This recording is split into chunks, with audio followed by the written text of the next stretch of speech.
Hello, everyone. Good evening. Okay, so with the Poetry Slam coming back in a couple, actually, I'm not sure. However, what I wanted to do is find exactly the roots of the Poetry Slam, and they are within my lifetime. I was very happy to find out. So, a fellow named Mark Smith, a construction worker in 1984, created a Poetry Slam. And it was elective, voluntary, and whatnot. And he created the first one in 1984. I was really happy to find that it was an American and a construction worker who did it. So it's somebody, again, unexpected literacy is everywhere, everybody. And I looked up as many forms of poetry writing and things that I could. And then I looked up on Google how many forms of poetry are there. I know nothing. Okay, you can clear my cookies intellectually because I thought this was a lot. I had maybe 20 things off the top of my head first. There are 150 fucking types of poetry. 150. I have barely hit, some bullshit, man. Okay, so I was really mad for a while. That's why this video didn't get done earlier. So, I believe my favorite kind of poetry is metaphysical. And it's because I'm pretty certain, as a kid, it was weird. Again, nursery rhymes. Oh shit, that's another form of poetry, by the way. I just came up with that now. But metaphysical has this really interesting take on things, and it's highly intellectual. It's from the 17th century, movement. And it was just as complex philosophical themes with a lot of unconventional metaphors. And something I like to, what was this called? The last one is logical logical arguments in the spiritual debate kind of thing. So those are my favorite ones, I think. And I don't know how I got into metaphysical poetry before any other group. You would think, haikus, limericks, anything. But metaphysical poetry, I think, hit me the hardest, and it still does. And there's a few other ones that I absolutely, again, cleared some more intellectual cookies today, learning some more things about it. But there's 2-3 more versions of poetry that I've never heard of in my life, and I'm 46, so this is insane that not only do I not know the rest of the 150, but that I found 3, 4, 5 exact, entire things. Nothing inside of this here. Okay, so the newest ones are called the Ghazal, Gaazal. So that's a form of Arabic poetry that is, I don't know, I just wrote down Arabic poetry. As you can see, my notation is very slim. It's a big word, and I remember being like, oh, okay. And also there's something called the Petrarch, which is an argument dialogue. I had no idea that existed either. I was like, holy shit, it's like a whole new form of stripping or drugs. Damn. Okay. And the other one, this one hit me because I've got so much OCD and I got all of it right now. It's called the Villanelle. So it's like Villanelle, and it's about obsession. So there's an entire form of poetry that is committed to obsessiveness and just obsessing over something. I'm like, oh, god damn. Okay. Now, the ones that I wrote down that I already knew about were acrostic poems, which is kind of like when you do a letter of somebody's name to describe them or something, and you can rhyme it. And those are the ones that I think were the earliest poems that I was introduced to as a kid, where you had to write somebody's name or a description of something, like tree, and then it's like tenacious, rough, excellent, and elm, something like that. Something very American where there's lots of phonics and lots of phonetics and lots of I had to sound out a lot of fucking words as a kid, you know what I mean? Okay, so acrostic rhymes and things like cantos. Now, cantos were something I wasn't certain if that was from Shakespeare or from Italian opera. I had no idea. And again, I'm thinking Italian opera because of the way it's pronounced, but I don't know anything about everything, so I'm like, fuck, I have to look up all this shit. Alright, stanzas. I knew stanzas were something. I didn't know exactly what they were, but I believe I didn't define them either, so I just left it there.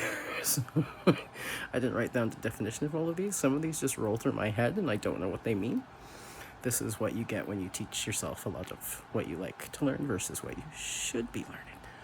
Okay, elegies are not eulogies, but they are funeral poems. But so eulogizing somebody is writing something for them, and then an elegy is like their funeral poem, right? So if you write religious things, if you're one of those people who does funeral things or spiritual stuff, you'll probably write elegies a lot. And also, I learned this amazing fact that some of the oldest poetry of all time is oral. So there's no reproductions.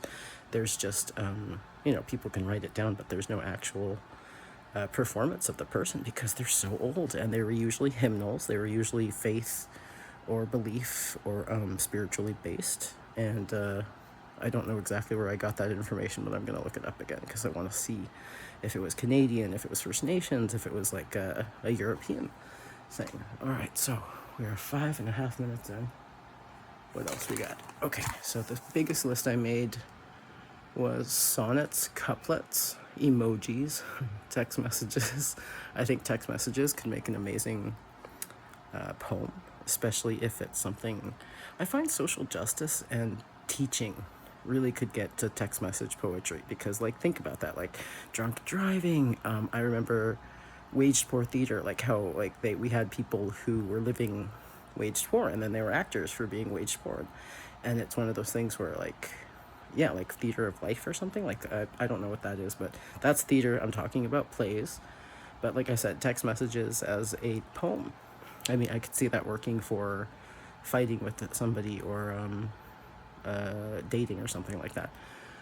Okay, what else is there? There was one I remembered that was like a war battle, I think Paeans, I think Paeans, question mark brain, I don't know. Limericks, haikus, flow and rap, of course, that is the ultimate burn of putting the words together. Ballads, I knew about that. Now this is where I got caught up. When I was younger, it was called the Homeric poem or Homeric poetry. It might just be called epic now, which I'm kind of cool with. Because if Homer gets wiped out from his own genre, I mean, fucking A. Acrostic, of course, I have that.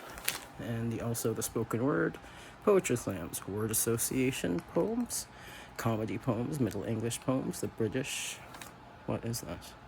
The British, meow, meow, meow, meow. Okay, I don't remember what that is. Okay, metaphysical rhyme. Librettos. So librettos are like are opera verse that has been translated to be like a dialogue or a script. So if you've ever read like any form of stage play, but you've read opera librettos, now they're a small like chapbook size thing, and they tend to they just sound really weird. They sound like it's a musical, but it sounds like it's being sung in poetry. So I thought that was that hit me when I was quite young. I probably had one when I was 15, and I think I had The Bride of Lammermoor. So Gaetano Donizetti, an Italian, wrote a libretto about a Scottish play. It's usually called Lucy or Lucia de Lammermoor, or The Bride of Lammermoor, and it's very, holy shit, is it histrionic and bloody. It's pretty brutal. But a libretto is something that they used to script it, I guess, but it also can be. I thought it was a poem, so I was just like, meow, meow, meow, meow. So ignorance is beautiful, isn't it, everybody? All right, and also an aria, which is also from a poem, but it sounded like, or sorry, it's also from an opera, but it sounds like a poem.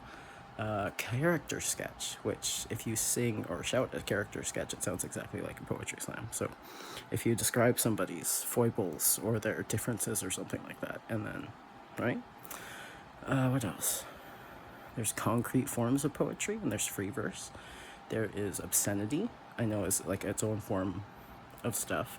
Song poems and holiday songs. So song poems, I wasn't sure how to describe that because it could be lyrical, it could be folk, I don't know. And what else did I say? Epigrams. So epigrams, I think, are short sayings or some, I don't know, really bitchy Dorothy Parker able to put together words like that. Or Noel, or not, what's that guy's name? Oh, I don't remember. Okay. And filth, of course. Filth is something that we all think largely, mostly of Charles Baudelaire. Marquise de Sade, all the favorites, the greats. But Baudelaire, I think, set a real case for obscenity because I think he actually did get charged with obscenity.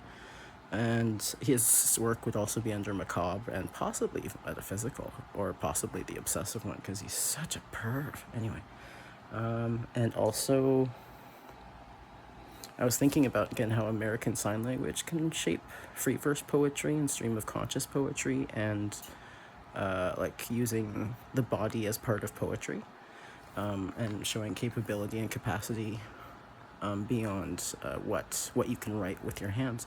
So that was also something. I know it's such a Smithsonian PBS fucking built-in bullshit inside of there. I'm like, ooh. Okay, so that is about as far as I got. And then I got all the way back to the very beginning of poetry, where they say that there's 3 kinds of poetry, and it's very distinct categories, and that is, one's narrative. So that's going to tell a story. Enjoy that. All right, powerful stuff. Dramatic, which is going to show like a play, show emotions, show movement of the emotions, and lyric, which will show how the mind is working. So I'm guessing how it perceives it, not necessarily feelings it, but all poetry is supposed to evoke some sort of emotion, and that's as far as I got. Holy shit, 11 minutes of this shit. Okay. And spoken word has always been put in with poetry slams, and I get that now. I didn't understand how they were. Again, I didn't go to anywhere to do this. I've just known I've been alive since 1980, and I was going to poetry slams in my 20s, and it wasn't massively diverse, which I think is really sad. And now that we have this ability to make it so neurodiverse and so multiverse and so inclusive, that's what I really look forward to. So yay! I'll post the next little bit when we're gonna have another slam, and hopefully more people show up, and we'll get this shit done. Yay! Okay, but yeah, super creative, and please look up whatever you like about poetry, whatever you think is literate, because it's all going towards something, right? I think when I write is some of my most favorite times being alone, and I don't write in front of people, I find, anymore, but unless I'm actually at like a poetry slam thing. But I don't go outside and write a lot by myself anymore. I feel like it's just, you know. I used to do that a lot when I was younger, but now I find I stay inside and I write a lot more. And I think it's because I was homeless too. Like, you get so used to like being stressed out, so you'll start writing just as like a coping mechanism, and now I don't have to. And that's what I feel like writing was as a child and as a errant youth and a young person. And now that I'm freaking old, I feel like it's still a coping mechanism. It's something that gets out a lot of the barriers I have speaking to people, being around people, and having these complications. But yeah, anyway, thank you so much for listening, and I hope this was a decent presentation, because I feel like my brain flooded when I thought about how many types of poetry I know, and I'm like, and then I immediately was like, when they said 150, whew. Believe me, it puts you right back to day one. I had to go look up at least 115 more versions of freaking poetry, so. Okay, I'll talk to you folks later. Have a good night. Bye.